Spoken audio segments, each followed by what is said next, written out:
ప్రస్తుత రోజుల్లో సువార్త ప్రకటన విషయంలో గొప్ప వివాదం ఏంటంటే, సువార్త ప్రకటించేటప్పుడు ఈ సువార్త మన చేతికి ఎలా అందింది, దాన్ని అందించడానికి కారకులైనటువంటి చర్చి ఫాదర్స్ అనగా కంపోజర్స్, కెననైజర్స్ ఆఫ్ ద బైబిల్ కానీ, దాన్ని ట్రాన్స్లేట్ చేసిన వ్యక్తులు కానీ, మూడవది దానిని ప్రపంచానికి అందించడానికి ప్రయాసపడినటువంటి రియల్ వర్క్ చేసి కాంటినెంట్స్ని, సబ్ కాంటినెంట్స్ని ఎన్లైటన్ చేసిన మిషనరీస్ గురించి చెప్పకూడదు అనే ఒక గొప్ప మిస్కన్సెప్షన్ వెళ్ళూరి పుంజుకుందా.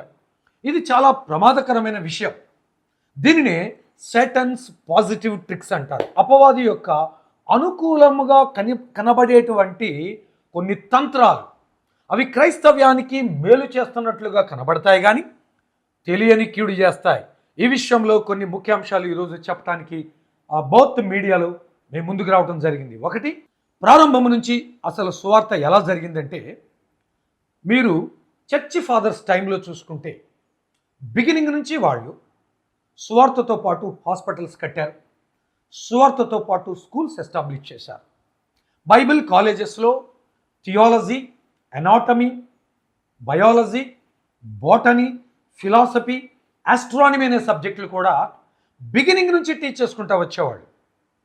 ఈరోజు ఆ సబ్జెక్ట్స్ సెక్యులర్ సబ్జెక్ట్స్ అయ్యాయి కానీ బిగినింగ్లో ఆ సబ్జెక్ట్స్ అలాగున లేవనే విషయాన్ని గమనించడం చాలా అవసరం.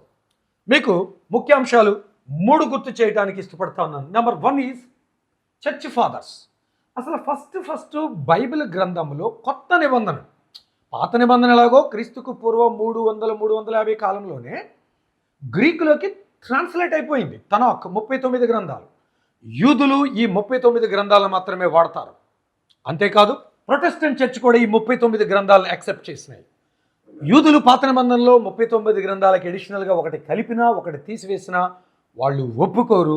వాళ్లను పాత నిబంధనకి వాచ్మెన్గా పెట్టాడు దేవుడు.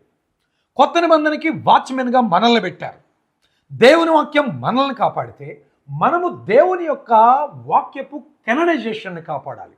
This is the love and the loving relationship between God and his people.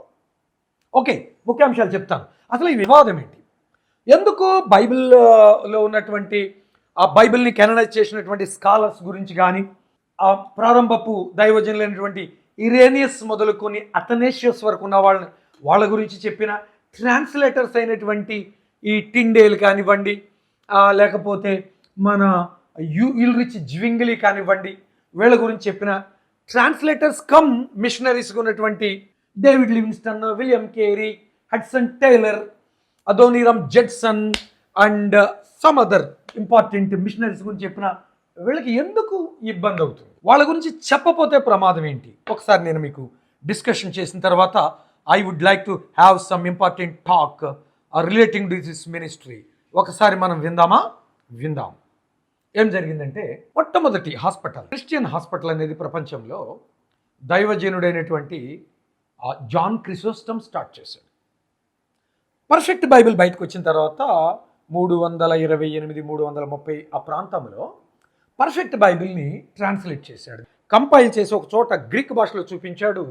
అథనేషియస్ of Alexandrian bishop అథనేషియస్ ఏం చేశాడంటే, క్రీస్తుకు పూర్వం 350 కాలం నాటి ట్రాన్స్లేట్ అయిన పాత నిబంధన, గ్రీక్ పాత నిబంధనే, కొత్త నిబంధనలో కలెక్ట్ అయినటువంటి 27 గ్రంథాలు ఒక చోట పెట్టి ఫస్ట్ టాబిబ్లీ అని పేరు పెట్టి బైబిల్ రిలీజ్ చేసిన తర్వాత ఈ జాన్ క్రిసోస్టమ్ అనబడినటువంటి ఈయన ఫిజికల్ మెడికల్ మినిస్ట్రీ స్టార్ట్ చేశాడు. ఈయన చర్చి ఫాదర్. అంతేకాదు ఈయనకి చాలా ప్రత్యేకతలు కూడా ఉన్నాయి. ఆర్చ్ బిషప్గా ఉంటూ ఈయన మెడికల్ మినిస్ట్రీ స్టార్ట్ చేసి చాలామందిని ఎన్లైటన్ చేశాడు. ఈయన పర్సనల్గా ఆ హాస్పిటల్ని రోజు మానిటైజ్ చేసుకునేవాడు. చారిటబుల్ ఫండింగ్ రైజ్ చేశాడు. renowned for reducing the expenses of the episcopal household to fund these medical institutions and charitable works. ఖర్చులను కొంచెం తగ్గించుకుని చారిటబుల్ వర్క్కి, హాస్పిటల్ వర్క్కి ఖర్చు చేయాలని ఆయన వాళ్ళకి ఒక ఎంకరేజ్మెంట్ ఇస్తూ ఉండవు. ఇలాగూ ఈ మెడికల్ మిషనరీస్గా పనిచేసి చర్చ్ ఫాదర్స్గా, ఆర్చ్ బిషప్గా ఉన్నటువంటి వీళ్ళు అనగా కొన్ని వందల చర్చెస్ వీళ్ళు ఆ రోజుల్లో నడిపించేవాళ్ళు. ఈ రోజుల్లో ఉన్నట్టు చర్చెస్ లా కాదు. They are very solid with a vision and with a mission and with a spiritual ambition.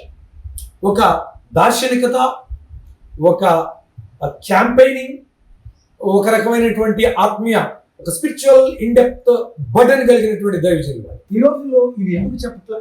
Stage ఎక్కటం కానీ నాకు దేవుడు కనపడ్డాడు, అలా కనపడ్డాడు, అలా కనపడ్డాడు, నాతో మాట్లాడాడు. They would like to focus. వాళ్ళు ఎలా ఫోకస్ చేసుకోవాలి? త్వరగా క్లిక్ అవ్వాలంటే, త్వరగా పైకి రావాలంటే ఏం చేయాలి? ఇదే ప్రాకులాట. దానికి ఎన్నో కథలు చెప్తాం.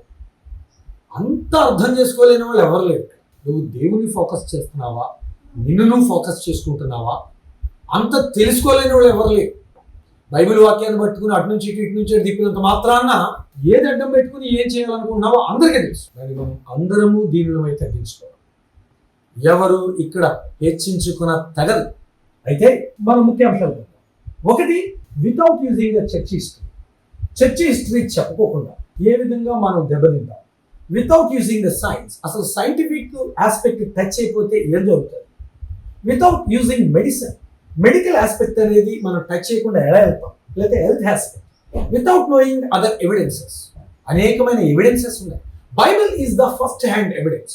అలాగని చెప్పి మిగతా సబ్జెక్టులన్నింటినీ కూడా పక్కన పెడతానంటే కుదరదు. బైబిల్ కాలేజెస్ బిగినింగ్ నుంచి అలా చేయలేదు. ఆ విషయాన్ని గమనించాలి. ఏమి మనం ఫాలో అవ్వాల్సింది? మార్టిన్ లూథర్ ఇతరులు చేసినటువంటి పనులే. ఈ మార్టిన్ లూథర్ అనే ఆయన కొంతవరకు చేశాడు. ఏం చేశాడు? బైబిల్ బయటికి తీసుకొచ్చాడు. అసలు బైబిల్ బయటికి తీసుకొచ్చింది ఎవరు? చిన్నపిల్లల బాప్తీసాలు అలాగే వదిలేసాడు, చర్చిలో విగ్రహాలు అలాగే వదిలేసాడు. ఈ సంగతి పక్కన పెట్టారు. Okay, since the beginning of the church history ఏం జరిగిందో ఒకసారి మనం చూద్దాం. ఈ సబ్జెక్ట్స్ అన్ని బైబిల్ కాలేజెస్లో ఉండే. ఏది?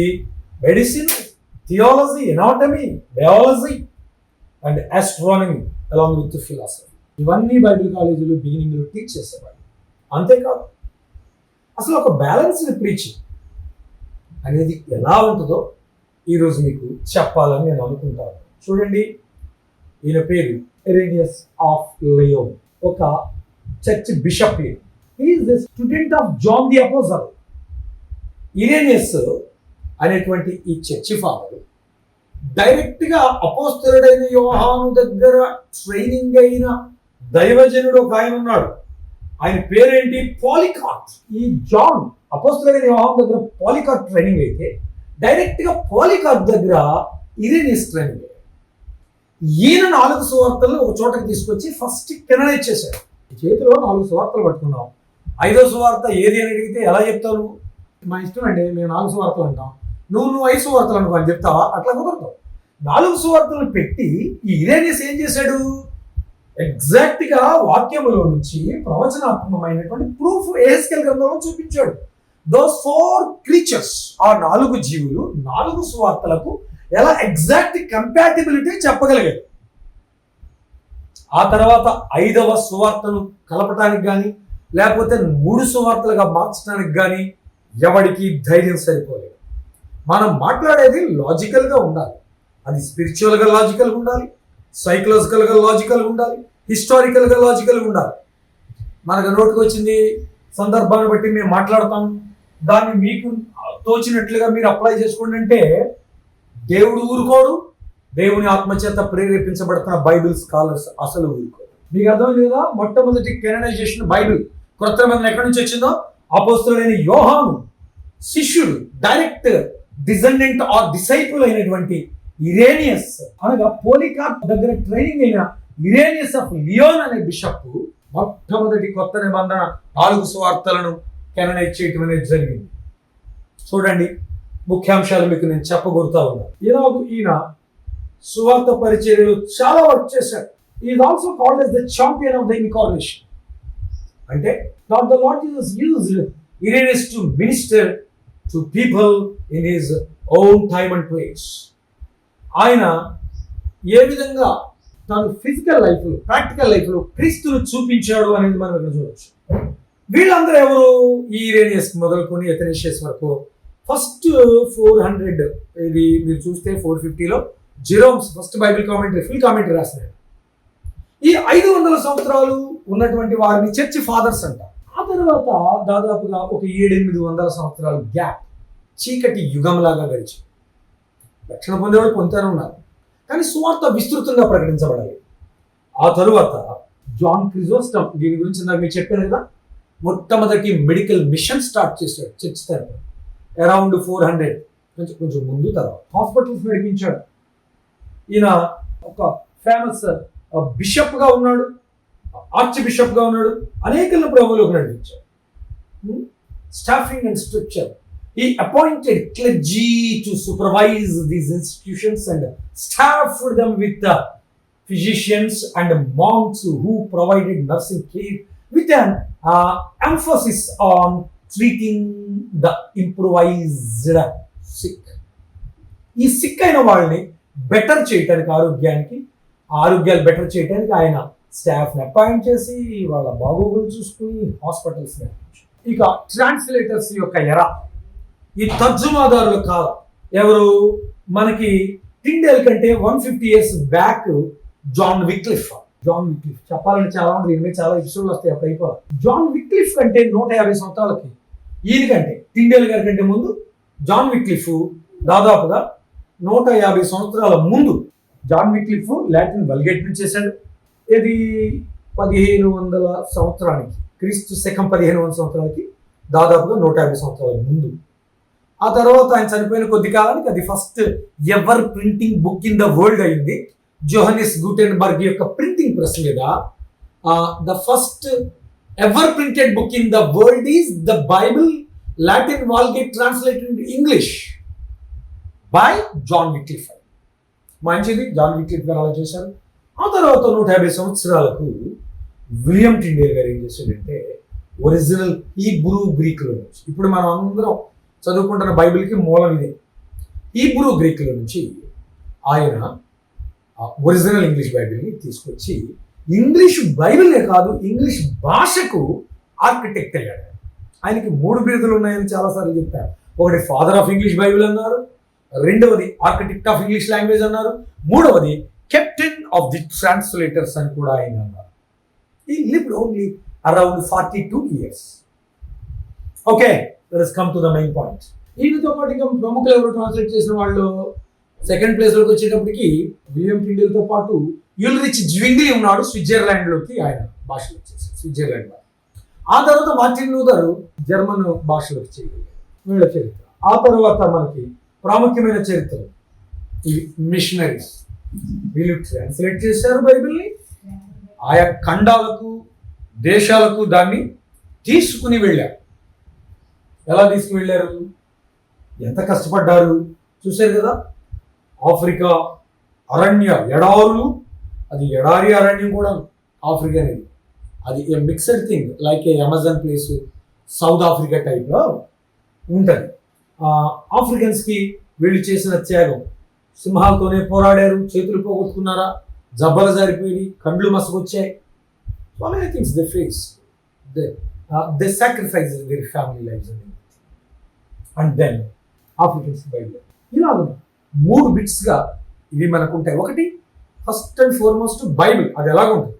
ఆ తర్వాత 3 బిట్స్ ఏంటంటే, ఒకటి బైబిల్ని కెననైజేషన్ దైవజనులు, వాళ్ళ చరిత్ర. ఫస్ట్ ఇరేనియస్ ఎందుకు చేయాల్సి వచ్చిందా పని, మార్షియన్ అనే వాడు స్టార్ట్ అయ్యి బైబిల్ని ఎడిట్ చేయటం, లోకాసు వార్తని కొన్ని పత్రికలను ఎడిట్ చేయటం, వాడు ఎలా పడితే అలా పాడు చేస్తుంటే ఇరేనియస్ ఆఫ్ లియన్ గారు ఆ బైబిల్ ఎడిట్ కాకుండా ఉన్నది ఉన్నట్టుగా అందించడానికి ఈ వర్క్ డే లాట్స్ చాలా కష్టపడ్డారు. ఇలాగూ ఈ దైవజనులు ఇరేనియసే కానీ ఆ కాలక్రమంలో అట్లా డెవలప్ అవ్వకుండా వచ్చి ఫైనల్గా 66ని ఫిక్స్ చేసినటువంటి అథనసియస్సే కానీ వీళ్ళందరూ ఎలా కష్టపడ్డారు. తెలియాలి కదా బైబిల్ నీ చేతులకు ఎలా వచ్చిందో, అందరికీ తెలియాలి కదా. ఒకవేళ నీ దగ్గర ఒక వ్యక్తి వస్తాడు, ఏమంటే మా 70 గ్రంథాలు లేకపోతే మా 80 గ్రంథాలు కరెక్ట్ అంటాడు. ఏం సమాధానం చెప్తావు అతనికి? నీది నువ్వు కరెక్ట్ అనుకో, నాది నేను కరెక్ట్ అనుకుంటా, మధ్యలో దేవుడే చూసుకుంటాడు అని అంటావా? దేవుడు చూసుకుంటాడు కరెక్టే, మరి నిన్ను పెట్టింది ఎందుకు?